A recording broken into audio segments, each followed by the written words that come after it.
Bien, estamos con Juan Andrés Sosa Orangeres, presidente de la Cámara de Construcción recientemente. Bienvenido, Juan Andrés, por estar con nosotros acá y compartir con nuestros televidentes. Recientemente presentaron un informe ustedes, ¿no? Evaluaron la situación de la industria de la construcción en el país con una serie de planteamientos que se recogieron en diversos documentos y llegaron a algunas conclusiones. ¿Cuáles son esas conclusiones fundamentales que llegan ya cuando estamos en la parte final de este año 2018? Que no ha sido nada halagador por lo demás. Sí, bueno, fíjate, la Cámara de la Construcción viene trabajando desde hace aproximadamente 2 años y medio en un programa para la construcción de un nuevo país. ¿Por qué hablamos de la construcción de un nuevo país? Bueno, porque nos encontramos en la situación quizás más crítica que nos hemos podido haber encontrado en toda nuestra historia republicana. La construcción está paralizada un 95%, la infraestructura, nosotros pasamos de ser de líderes de Latinoamérica en infraestructura al penúltimo lugar en competitividad. Tenemos la mayor crisis de servicios públicos que se haya podido haber presentado en la historia. Y entonces, de alguna forma, se hicieron 4 documentos importantes. Un documento que se llama Propuesta para la Construcción de la Venezuela que queremos, donde se hizo el diagnóstico del sector y una agenda legislativa. Y después 3 planes importantes, que es el Plan Nacional de Infraestructura, el Plan Nacional de Vivienda y el Plan Nacional de Turismo. Esos planes se consolidaron en un único documento que es Propuesta para la Construcción de la Venezuela que queremos. Y la agenda legislativa, después de haberla analizado y ver que había que modificar casi que 35 leyes, se hizo una propuesta que se hizo entrega a la Cámara, a la Asamblea Nacional, de una ley programa, una ley orgánica para la reactivación del sector construcción, que por supuesto contempla adecuar el marco jurídico para hacer viables las inversiones tanto nacionales como internacionales que requiere para la construcción de ese nuevo país. Ahora, eso va a la instancia del Poder Legislativo. La instancia del Poder Legislativo no es reconocida, bueno, por decisiones que ya conocemos de carácter político y judicial. O sea, ¿qué significaría entregar a la Asamblea Nacional para que evalúe, estudie y tenga la oportunidad de cambiar la ley? Bueno, esto es visualizarlo más bien hacia futuro, ¿no? Bueno, mira, yo creo que, en primer lugar, yo creo que esta es una propuesta hacia el país. Y lo que hay es que difundir al país de la grave situación en la cual nos encontramos y cuáles son sus soluciones. Eso es el primer, vamos a decir, objetivo. Yo creo que de alguna manera una de las cosas que ha carecido el país en este momento ha sido de una visión compartida y de unos planes específicos que te permitan decirle a la gente y convencer a la gente de que nosotros sí podemos superar esta situación. Evidentemente que para poder desarrollar la infraestructura y las obras que nosotros necesitamos un auxilio financiero importante. Y Venezuela va a tener que ir, vamos a decir, a recurrir a los organismos internacionales, y para recurrir a los organismos internacionales va a tener que retomar la senda democrática, porque si no retoma la senda democrática, pues no hay viabilidad de nosotros poder recibir los recursos. Sí, o sea, dentro de este modelo político es imposible desarrollar una propuesta como la de ustedes, me imagino. Bueno, salvo que exista el milagro del cielo, que llegue y entonces evalúen, examinen y decidan, bueno, la verdad que el planteamiento es bueno, vamos a tomarlo. Bueno, evidentemente que requiere un cambio de rumbo de 180 grados. O sea, es decir, con esta política económica se hace inviable. Tú no puedes seguir insistiendo, por ejemplo, en construir tú directamente cuando te está saliendo 4 o 5 veces lo que te está saliendo. Tú no puedes seguir, vamos a decir, en pugna con los sectores productivos del país. Nosotros hemos perdido las 2/3 partes de la industria. Tenemos la industria de la construcción está en 95% paralizada. O sea, no hay sector que de alguna manera no se haya visto afectado por la crisis. Quizás una de las cosas, otra de las cosas importantes, pues el sector petróleo, que ha sido, vamos a decir, el puntal del desarrollo del país. Nosotros estábamos produciendo en el año 98 3.600.000 barriles, hoy en día no producimos ni 1.100.000. Entonces, bueno, ni siquiera la industria es capaz de poder pagar su compromiso financiero, mucho menos de apuntalar el desarrollo del país. Entonces, yo creo que efectivamente es un momento de reconciliación nacional. Esta propuesta se ha hecho dentro del marco del 75 aniversario de la Cámara. Ahora, se ha producido un hecho inédito que vale la pena resaltar. Estas propuestas han sido avaladas, en el primer lugar, por las federaciones sindicales que está la Cámara. Después por las universidades, con las cuales han contribuido con los estudios socioeconómicos y con las cuales la Cámara Venezolana de la Construcción tiene convenios para la gerencia de la Cátedra de Construcción. Después han participado, vamos a decir, los gremios afines como Colegio de Ingenieros y Arquitectos.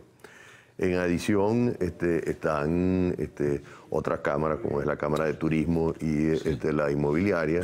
Y en definitiva, como representación, porque esto en un plan de esta característica repercute en los otros sectores de la economía, también está FEDECámara. Un planteamiento de consenso, entonces. Sí, yo creo que por primera vez se ha logrado un planteamiento de consenso, porque yo creo que la necesidad obliga y sí, llega claro. Un momento donde la gente cambia.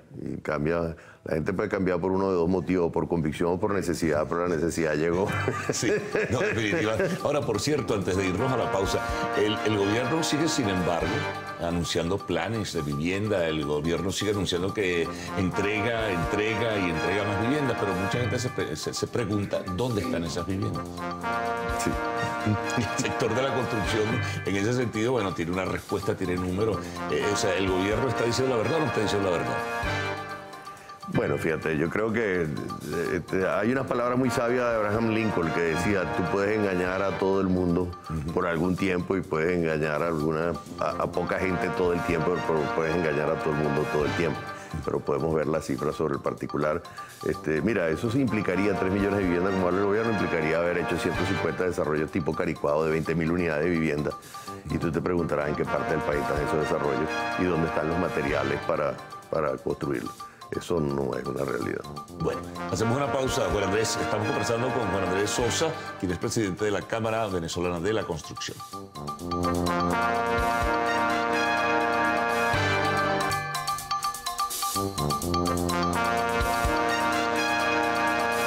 Continuamos conversando con Juan Andrés Sosa, quien es presidente de la Cámara Venezolana de la Construcción. Ahora, ¿cómo pudiéramos, Juan Andrés, desglosar esos diferentes documentos, el del turismo, el del Plan Nacional de Vivienda, etcétera, el de la motivación, el del estímulo al sector como tal? Bueno, fíjate, una de las cosas, en el Plan Nacional de Infraestructura se hace énfasis fundamentalmente en las asociaciones público-privadas y en el marco legal que es necesario para las asociaciones público-privadas. A nivel latinoamericano, por lo menos en los últimos 15 años, se han construido 2 veces el kilómetro de carretera que tiene el país desde la época de la conquista por asociaciones público-privadas. Sí, sí. Eso mismo ha sucedido, vamos a decir, en materia de electricidad o de generación eléctrica, ¿no? Entonces ahí hay un amplio estudio pues, en materia de asociaciones público-privadas. En segundo lugar, en materia inmobiliaria, pues por supuesto hay todo lo que es el desmontaje de una cantidad de legislaciones que impiden la inversión, vamos a decir, en ese sector. En materia de vivienda hay un planteamiento concreto que es el subsidio directo al comprador. O sea, hay que estar consciente que tenemos 87% de las personas en pobreza crítica, 96% de personas que no pueden comprar. Entonces estamos planteando un subsidio directo al comprador. Hay políticas... Por cierto, un paréntesis, Juan Andrés. El gobierno anunciaba en días pasados, a través de Gaceta Oficial, un nuevo planteamiento crediticio, por llamarlo de alguna forma, donde decía de un tope de 800.000 bolívares soberanos para la adquisición de vivienda. ¿Quién puede comprar vivienda en este momento? No, pero fíjate lo incongruente. Cuando tú hablas de 800.000 bolívares soberanos, y si ese es el valor para comprar una vivienda, entonces ¿cómo se justifica que le hayan pagado todas estas empresas internacionales cifras de $100.000 por unidad de vivienda? Sí, claro. O sea, o la vivienda cuesta 100.000 o la vivienda cuesta 800.000. O sea, ahí me tienen que dar una de dos explicaciones. Sí. O sea, la explicación de por qué le pagaste ese sobreprecio o si tú consideras que ese es el justo precio, ¿por qué no das un crédito de ese monto? Entonces yo creo que el gobierno vive en una incongruencia permanente. Pero el gobierno mismo se ha dado cuenta de que de alguna manera ya no se puede seguir engañando a la gente. Y nosotros le hemos hecho estos planteamientos y con esta misma sinceridad con que nosotros le hablamos, hemos hablado con los ministros y los hemos confrontado y decirle, mire, pero en primer lugar no hay ni siquiera los materiales para construir la vivienda que usted está planteando. Esas viviendas no aparecen por ningún lado. No hay ni siquiera las maquinarias para haber movido la cantidad de tierra que sea necesario para urbanizar la zona. Entonces, bueno, nosotros hemos hecho muchas viviendas aisladas. Usted se imagina haber construido 3 millones de viviendas en viviendas aisladas en el país. Eso es prácticamente una misión imposible. Bueno, y los servicios y todo lo que eso verdaderamente se cae por su propio peso. Pero bueno, nosotros lo que tenemos, nuestra labor fundamental es ser propositivos. O sea, es tratar de llevar propuestas que sean congruentes, que nosotros podamos, vamos a decir, desarrollar dentro del país, decirle a la gente que las cosas son viables. En materia de turismo, por ejemplo, bueno, el gobierno ha hecho algunas de las cosas que nosotros inclusive tenemos dentro del informe, que crea las zonas especiales. Pero claro, tú deberías de crear unas zonas especiales con unos planes maestros conocidos, y los planes maestros no existen. Entonces, ¿y quién financia al final de cuentas, no? Pero eso no está claro de parte de lo que ha propuesto el gobierno en materia turística. Recién hubo una feria, en fin, pero no está claro quién va a financiar. Se dice genéricamente, pero no con precisión.